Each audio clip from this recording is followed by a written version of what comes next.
खरंच पक्ष्यांचं आणि माझं काहीतरी नातं आहे। मी जिथेही जाते तिथे काहीतरी पक्ष्यांची स्टोरी घेऊन नक्की येते।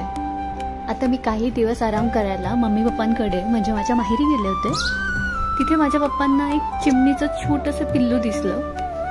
तिला आम्ही पहिले पाहिलं तर बहुतेक आज पहिल्यांदाच तिने उडण्याचा प्रयत्न केला असावा।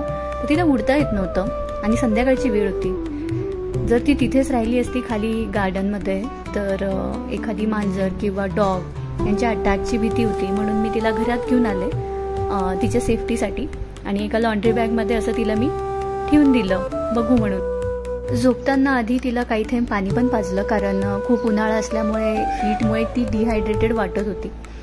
खूप छान झोप झाल्यानंतर सकाळी तिला उठवलं आणि चेक केलं तर ती परफेक्टली हेल्दी कंडिशनमध्ये होती, फक्त तिला खूप उंच उडता येत नव्हतं। तर आता सकाळच्या उन्हात तिला मी घेऊन बसली आहे हातावर। माझ्यासोबत खूप कम्फर्टेबल होती आहे ती, हळूहळू माझी भीती नाही वाटत आहे तिला। ते पाहून मला खूप छान वाटलं। मी तिच्याशी कंटिन्यू बोलून बघत होते, मग तिचा रिस्पॉन्ड पण आला, तिने चिवचिवाट केला।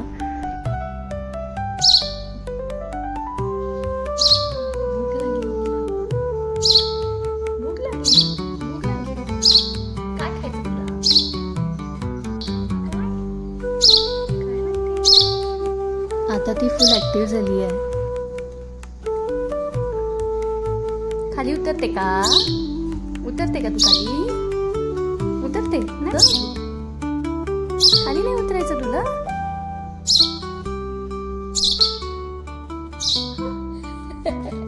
खाली नाही उतरायचं तुला? खाली नाही उतरायचं चिचू, ते खाली उतर ना। खाली नाही उतरायचं, खाली नाही उतरायचं तुला।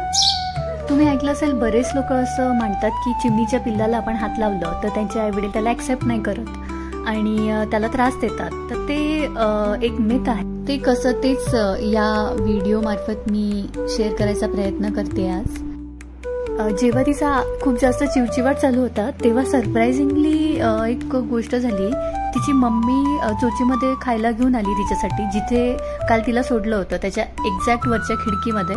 ते मी कॅप्चर नाही करू शकले, तर ते पाहून खूप होप वाटली की आपण हिला खाली घेऊन जाऊ आणि मग बघू की तिची मम्मी तिला भरवते का, कारण ती घरात काही खात नव्हती छोटी असल्यामुळे। मग मी तिला नंतर खाली घेऊन गेले बघू म्हणून की चिमणी येऊन तिला भरवते। मम्माला आवाज दे, तुझ्या मम्माला आवाज दे चिचूला।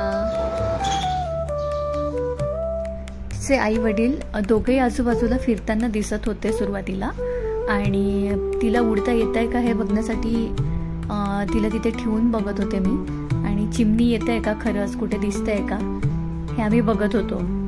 तर तिथे चिमणी आली आहे आणि ती प्रयत्न करते की कसं तिला भरवता येईल, खायला कसं देता येईल तिला।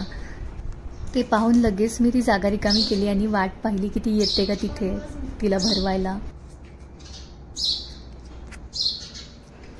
बघा इथे चिमणी येऊन चल म्हणते सोबत माझ्यासोबत तिच्या बाळाला, पण त्याला खूप दूर परत नाही उडता आलं नाही, ते तिथे खाली थांबलं।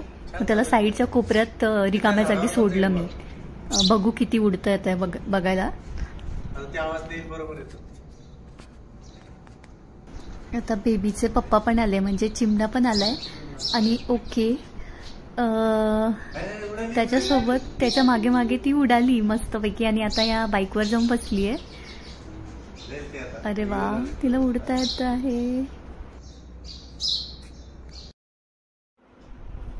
अरे वा, काल असं नव्हतं उडताय तिला। चिमणीने परत एकदा तिच्या पिल्लाला छानपैकी खाऊ दिला आहे। पण मला तुम्हाला सगळ्यांना हेच सांगायचं आहे की हे मिथ आहे की चिमणीच्या पिल्लाला आपण हात लावला, त्याला मदत केली तर त्याचे आईवडील त्याला ॲक्सेप्ट नाही करणार। हे बघा इथे चिमणी येऊन दुसऱ्या दिवशी अगदी त्याला भरवतीये, त्याला त्याच्यासोबत उडवायचा प्रयत्न करते। आणि त्यामुळे तुम्हाला जर कधी एखादं चिमणीचं पिल्लू सापडलं किंवा त्याला मदतीची गरज असली तर नक्की त्याची मदत करा आणि हा गैरसमज दूर करून त्याची मदत केल्याने त्याचं आयुष्य आपण वाचवू शकतो नक्कीच। हे चिमणीचं पिल्लू तर त्याच्या मम्मी पप्पांसोबत अगदी आनंदी होऊन उडून गेलंय, ते पण सुखरूप। हा व्हिडिओ तुम्हाला आवडला असेल तर चॅनलला नक्की सबस्क्राईब करा आणि बेल आयकॉनवर क्लिक करा आणि तुमच्याकडेही पक्ष्यांच्या अशा स्टोरीज असतील तर माझ्यासोबत नक्की शेअर करा. भेटूया पुढच्या व्हिडिओत. तोपर्यंत हॅपी बर्डिंग.